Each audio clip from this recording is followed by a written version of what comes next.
किसी भी डाइपोल से, किसी भी इलेक्ट्रिकल डाइपोल से हम पोटेंशियल फाइंड कर रहे हैं। एक्सियल वाला हमने कर लिया है, अब इक्वेटोरियल वाला पोटेंशियल फाइंड करना सीख रहे हैं। इक्वेटोरियल मतलब किसी भी डाइपोल पे एक ऐसा पॉइंट जो बीचों बीच हो और परपेंडिकुलर बाइसेक्टर पे हो। मतलब सिर्फ बाइसेक्टर से काम नहीं चलेगा, परपेंडिकुलर बाइसेक्टर होना चाहिए। यहां पर है माइनस क्यू चार्ज, यहां पर है प्लस क्यू चार्ज, और ये जो पूरी लाइन है ये इसके परपेंडिकुलर भी है और बाइसेक्टर पे भी है।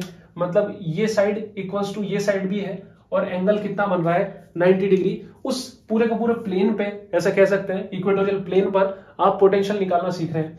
ये one of the easiest derivation है इलेक्ट्रोस्टैटिक का, क्योंकि इसमें कुछ ज्यादा आएगा नहीं, आपको लगेगा इतना जल्दी ये कैसे हो गया। तो जब भी आपको पोटेंशियल फाइंड करना है, जैसे मान लो एक आर पॉइंट है, यहां पर है वो पॉइंट आर डिस्टेंस पर, आपको पोटेंशियल फाइंड करना सीखना है। यहां आप पहुंच गए, ठीक है। अब इस पॉइंट पर आपको जब पोटेंशियल फाइंड करना है इस डायपोल की वजह से, तो आपने थोड़ा सा दिमाग लगाया और देखा कि जो डायपोल है ये बना है दो पॉइंट चार्जेस से, माइनस क्यू प्लस क्यू। अब जब पॉइंट चार्ज से आपको पोटेंशियल फाइंड करना सीखना होता है तो वो होता है के क्यू अपॉन आर, जहां पर के तो है इलेक्ट्रोस्टैटिक फोर्स कांस्टेंट, क्यू वो चार्ज है जिससे पोटेंशियल फाइंड करना सीख रहे हो, और आर वो डिस्टेंस है जहां पर आपको पोटेंशियल फाइंड करना है। जैसे इस केस में एक तो यहां पर है डिस्टेंस, मतलब ये डिस्टेंस आपको फाइंड होनी चाहिए, और एक ये डिस्टेंस। अब सिमेट्री से हमें पता लगा कि अगर ये डिस्टेंस L होगी तो ये डिस्टेंस भी कितनी होगी, L होगी।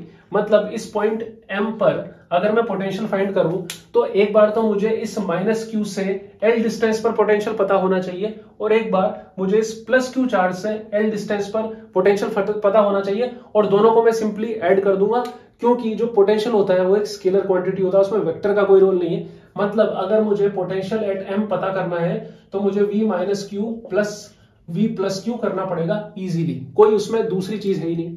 अगर मैं V माइनस क्यू निकालूं, मतलब potential at point M due to this charge minus q charge, potential at point M due to this charge, वो आ जाएगा K माइनस क्यू, ब्रैकेट में जरूर लगाना माइनस को, अपॉन L, तो ये हो जाएगा minus k q by L। ऐसे ही अगर मैं V प्लस क्यू लिखूं, मतलब इस प्लस चार्ज की वजह से इस पॉइंट पर L डिस्टेंस पर पोटेंशियल, ये हो जाएगा के क्यू बाय L।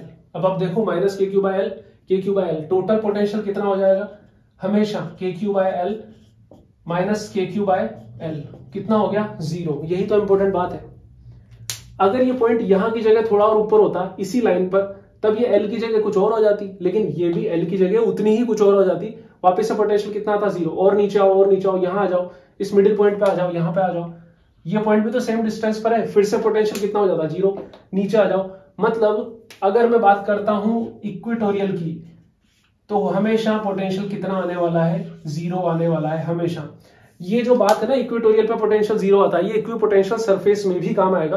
पर आप ऐसे याद रखो, कई बार वर्क डन के क्वेश्चन आते हैं कि मतलब एक डायपोल है, उसके बिल्कुल बीचों बीच एक पॉइंट है, उस पॉइंट से किसी पॉइंट बी पर आपको एक चार्ज को लेके जाना है, तो वर्क डन बताओ।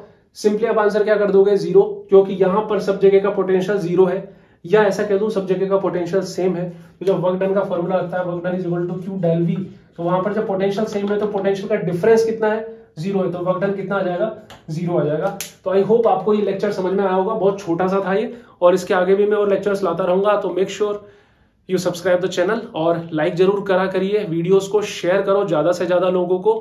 मैं और कोशिश करूंगा न्यूमेरिकल्स डालता जाऊं। तो बाय बाय, टेक केयर।